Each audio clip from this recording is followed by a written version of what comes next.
Hello students, welcome to Bidhan English classes.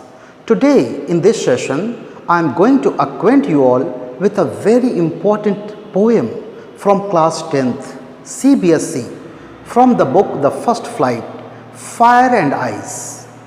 So stay tuned from starting to end. And if you like my video, kindly subscribe and don't forget to press the bell icon so that whenever I upload a new video, you get notified.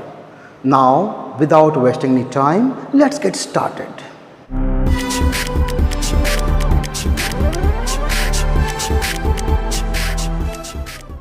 Let's know a few things about the poet. Robert Lee Frost was born on March 26, 1874 and died on January 29, 1963. He was an American poet. Frost was honored frequently during his lifetime and is the only poet to receive 4 Pulitzer Prizes for poetry. Now let's move into the theme of the poem, Fire and Ice. Dear students, Fire and Ice is a highly symbolical poem. Through this poem, Frost raises question about the fate of the world, how human emotions like desire, hatred, anger, passion, jealousy, etc., other negative powerful emotions can contribute to making the world stand at the verge of destruction. In this poem, Frost points out that we humans will be the agents of our own destruction. The present poem is an introspection on the end of the world. The poet presents contrasting ideas of fire and ice. Poet says that one section of intellectual feels that the world will end probably in fire, whereas another group of so-called intellectuals says that the world will end probably in ice. But based on his own experience, the poet uses these natural elements as symbols for desire and hatred respectively. The poet feels the earth getting destroyed by fire and ice are far future things. But presently talking, fire, which the speaker actually means desire. Desire unquenched for material, love, name and fame, food, shelter, clothes, etc., are enough to destroy an individual along with our Mother Earth. Ice represents hatred among mankind. Poet says hatred among mankind on the name of caste, religion, language, regions, class, etc. are enough to destroy our society, thus earth. As hatred makes a man dry emotionally, cold spiritually, when a person hates, he becomes barren mentally. He loses the power to judge rightly, so the poet equates hatred with ice. Both hatred and ice have a freezing effect. Ice kills a man physically, whereas hatred kills a man emotionally and spiritually. Now students, let's understand the poem line by line. Some say the world will end in fire. Here fire means desire. Some say in ice. Ice equates with hatred. From what I have tested of desire, I hold with those who favor fire. In this stanza, poet wants to say that some people, some intellectual, say that the world will end in fire. It is a belief that has come from the Bible also.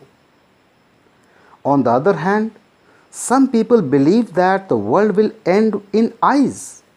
This belief has been given to us by scientists. The modern scientists maintain that a long winter will set in if a nuclear war breaks out. It will freeze all life to death on our planet.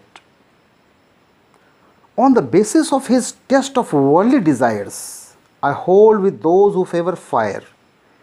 Poet wishes to say that on his own experience, he would not talk about literal fire or ice if in future these things will destroy the earth or not, but what he experienced as a human being. On the basis of his test of worldly desires, the poet holds with those who favor the fire. The poet equates fire with desire. He says that he has tested the evil effects of desire. Desire has the same effect as fire has. It generates evil and violence in the world. The fire of desire can cause a total destruction on this earth. On the second stanza, but if it had to perish twice, perish means to die, end. But if it had to perish twice, I think I know enough of hate to say that for destruction eyes is also great and would suffice. Here, tested of desire means experienced about greed and material desires. Suffice means be sufficient, pryapt. In the next stanza, the poet says that hate can be another weapon of destruction. He has found so much hate in mankind that it would suffice, it would be sufficient for the end of the world.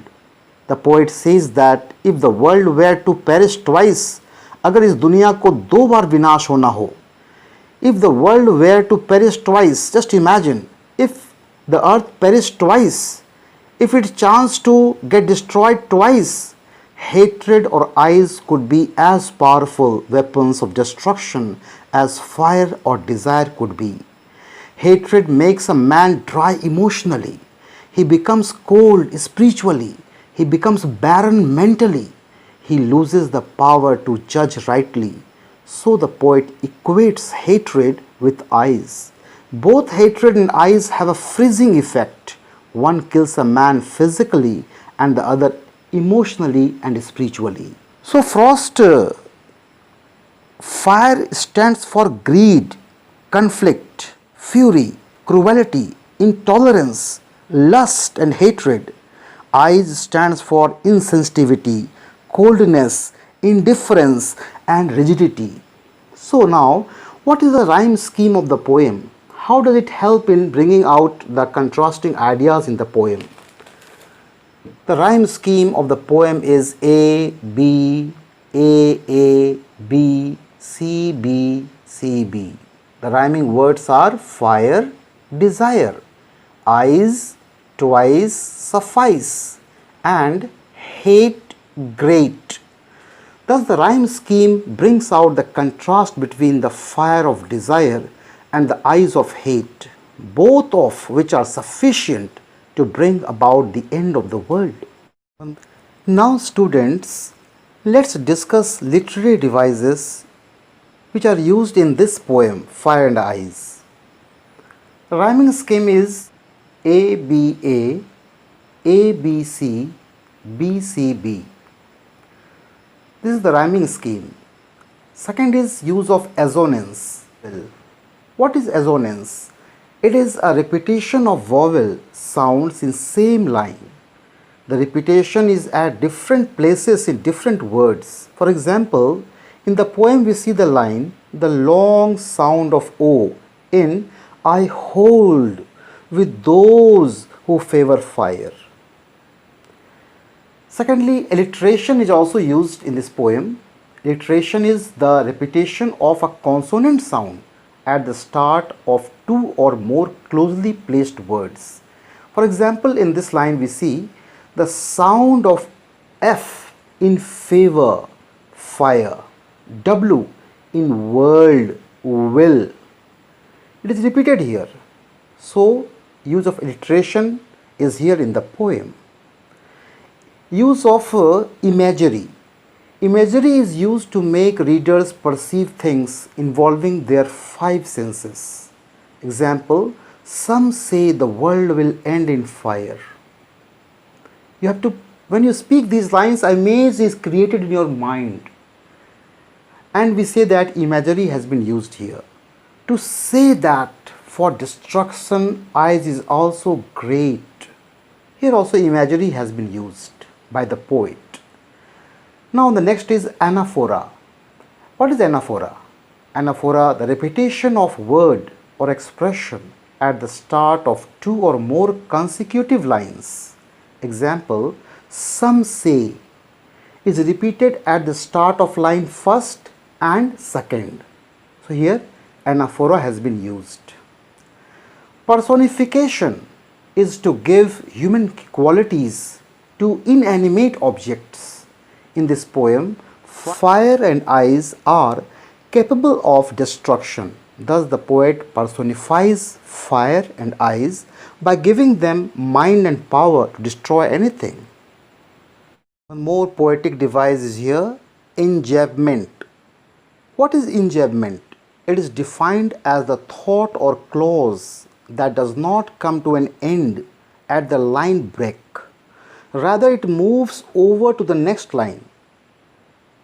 Example, from what I have tasted of desire. There is no punctuation mark here after desire. The same line is repeated in the next line. I hold with those who favor fire. Here we can say that enjambment has been used here. Hope you understood the poem Fire and Ice by Robert Frost. That's all in this video. See you in the next video lecture on any other poem. If you have any question or suggestion, do write in the comment section. If this video helped you, please like and share so that other students can also learn.